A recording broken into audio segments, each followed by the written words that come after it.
Jamii Telcom had a very big project in Laikipia. The project stalled because of the exorbitant levies fees that was implemented by the county government. And this has affected so many other private stakeholders, and I'm sure it is even actually chasing private investors away.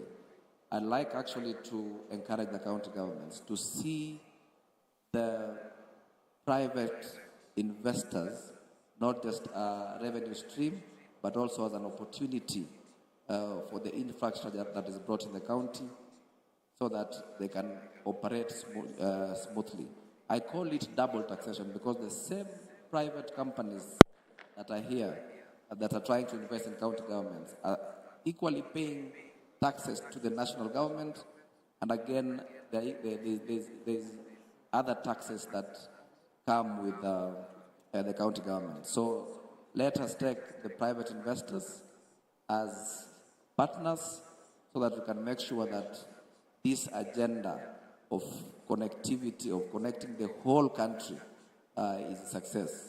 So my committee is here to support and make sure that all the policy and legal frameworks are in place to make sure that the digitization and the Kenya Kwanza agenda is a success. Thank you very much. Thank you so much, because I was about to ask you whether we can hold you accountable for regulations and policies from the Senate, oversight on the counties to make sure this happens. Now, as we come to an end, I'm going to come back to Bwana CS. We've talked a lot about so many things. We've talked about digitization. We've talked about a lot of things that ICT can do for the counties, a lot of different activities, ongoing projects and programs. However, we also cannot ignore the fact that there are issues of safeguarding privacy and data security within this space that cannot be ignored. In as much as there is the individual responsibility, individuals, I believe, have a responsibility to make sure their data is secure. It is also important for us as an industry to just make sure that we are safeguarding privacy and we are facilitating innovation and economic development even as we move into this new dispensation. Your remarks. Thank you, Fiona. Indeed, from a policy and regulatory perspective, one of the integral components that is imperative is the issue of data security and data privacy. As we digitalize our services, we are aware that we run the risk of exposing ourselves to cyber insecurity. So in a proactive manner, we have gone ahead to establish and operationalize the Office of the Data Commissioner, Data Protection Commissioner, whose sole mandate is to ensure data privacy and data security.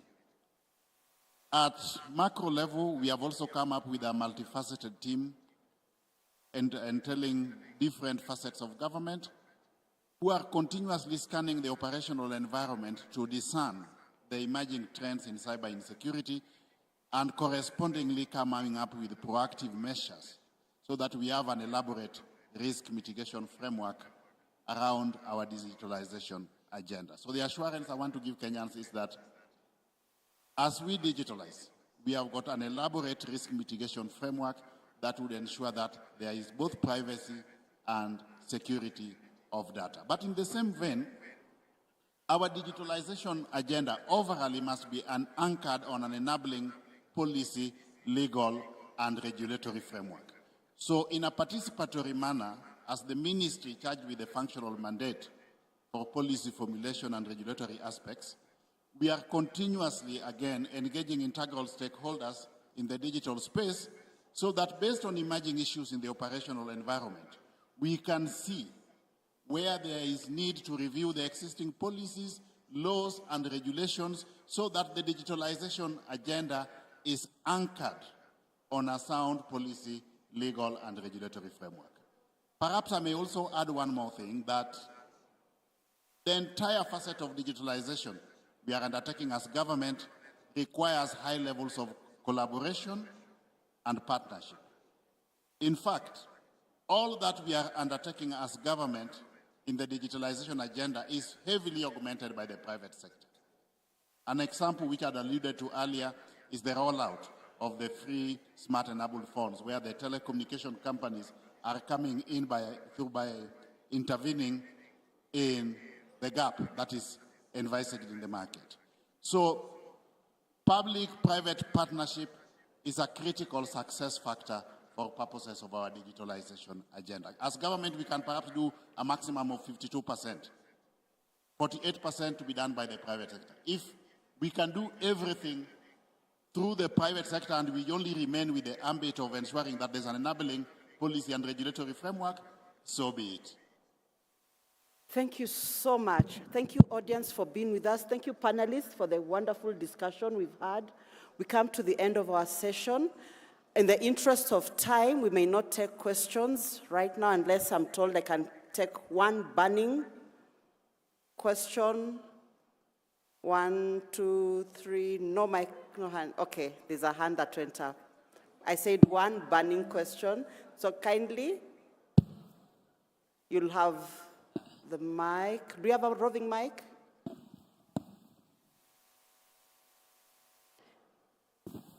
And then give us your name, tell us who you're addressing your question to.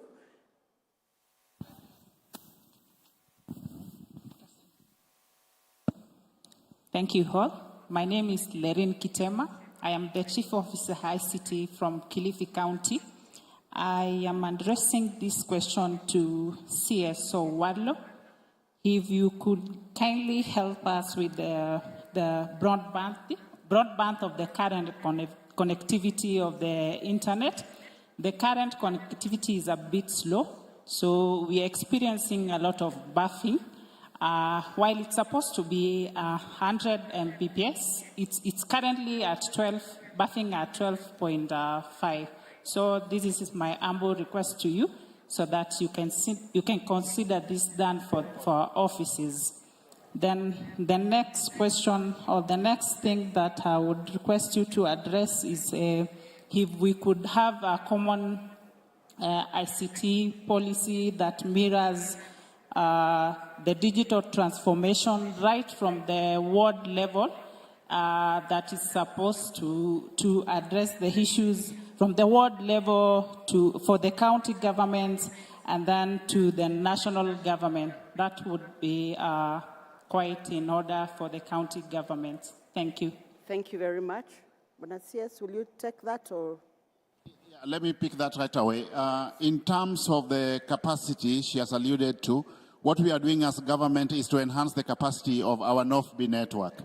As we speak, we are aware that there are certain challenges because of the excess demand on our infrastructure, and we are enhancing the capacity of the North B from 10 GB to 30 GB already. In terms of the policy framework at county level, first of all, let me stress on the importance of partnership, alignment, and effective nexus between what we are doing at the national government level and the county government level. We have had consultations, extensive ones, with the county government, and we have agreed that on this integral digitalization agenda, we are going to work together. We have gone ahead to clearly articulate what our roles and responsibilities are as government and what the roles and responsibilities of the county governments would be. When it comes to policy, legal, and regulatory framework, as government, we will do our bit. But for purposes of operationalization, the county governments will also do their bit. A case in point is the issue of way leaves for fiber infrastructure. We are aware, and we have shared this with the county government, that they are currently having discussions across all the 47 counties so that we have got a uniform policy framework with a view to addressing the issue of way leaves connectivity. So, at macro level again, we are in the process of introducing sector-wide reforms. We are aware that there could be certain gaps in certain policies, laws, and regulatory frameworks. We want to give this a holistic approach, sit down with all the integral stakeholders, the political class inclusive, all the way from the ward level, so that we discern their views that can be integrated into these reforms from a policy and regulatory perspective. So yes, we are aware that there could be some challenges. We are soon embarking on a process of coming up with sector-wide reforms from a policy and regulatory perspective, and all the integral stakeholders will be integrated in this process. We want to make it as participatory as possible so that the integral views of all the stakeholders are integrated in that space here. Thank you so much. And with that, we come to our close. One comment, please. One comment. Just one, very quickly. A lot of our conversation has focused around services, applications, and the internet. And I wanted to touch on one more that will hinge on technology to transform that sector, and that's our utility grid. This is electricity, this is water. Water alone in this country, we lose 14 billion shillings every year to water that is siphoned away fraudulently, taking away fair use for every citizen. If you have an opportunity to visit in our host county here in Eldoret, in Eldowas, and you look at the role technology is playing to allow water to be a fair and equitably distributed resource, natural resource for everyone, please do so. Because that type of wastage and that type of fraud is what technology can also help enable. If you have some time, stop over at the booth over there, at the Safaricom booth over at the right-hand corner over there. Tell them Cynthia sent you. You might get some free airtime. But even more importantly, it's to understand how the transformation of water and electricity to digital meters in the home, in the business, where water is distributed or electricity is distributed, and where it's produced, and having transparency in that process, and the change and transformation it can help our country in its economic growth agenda. Thank you. Thank you, Cynthia, for that. Mr. CS, yes, I'll allow you. Yeah, maybe let me just outline what, in our view as national government, are immense opportunities available to the counties in this digitalization space. One, the unaccounted for water, UFW. The level is very high. Through digitalization, we can reduce the level of unaccounted for water in the water companies to minimal levels.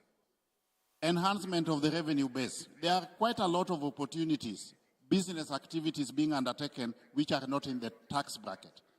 The counties can leverage on technology to bring everybody into the tax bracket as a means of enhancing the locally generated revenues and perhaps pursuing alternative revenue lines.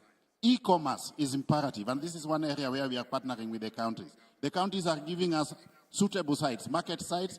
We are providing internet connectivity so that those domiciled at the bottom of the economic pyramid can leverage on technology for purposes of e-commerce. Trade licenses, ticketing, again, that can be done through technology. Issues to do with public participation, as is screened in our 2010 constitutional dispensation. We don't need to continue having physical barazas to sensitize members of the public about critical programs at both levels of government. We can leverage on technology to do e-public participation and even communication. But finally also, allow me to talk about the digital endgame. What do we envisage as the end product? One, we are going to have paperless government at both levels of government. We will no longer have manual processes because all records will be digitized and all services will be digitalized. So that is the frontier we are pursuing. Two, we will have a critical mass of jobs, digital jobs available for our youth as a means of alleviating the unemployment problem that we are currently witnessing, not just in Kenya, but all over the world. So digital jobs is another end product. Three, a gig economy. Kenyans will be able to undertake different economic engagements at the same time, working for one organization in the morning, another one in the afternoon, and doing their own thing in the evening. Four, digital entrepreneurship. There's a critical mass of opportunities, especially for the youth who are engaged in the creative economy that can be exploited by virtue of leveraging on technology. That is another end product. At macro level, overall, we will be able to enhance the level of efficiency and effectiveness in service delivery at both levels of government. We will be able to collect more revenue while leveraging on technology to the extent that we should have adequate resources, Professor Njuguna will tell you this, to settle our external debt and have surplus for both our domestic development and recurrent expenditure. Thank you very much. Thank you so much, Mbona CS, for summarizing what I was going to say as a closing remark. And so with that, I believe we've come to the end of the session. I know that there are a lot of you who have a lot of questions. I will also be available to try and assist. Fiona Songa, CEO of the Technology Service Providers Association of Kenya. So then we would like to just ask you to applaud the panelists for the conversation we've had. And we can meet off here to answer your other questions and see how we can assist. Asanteni.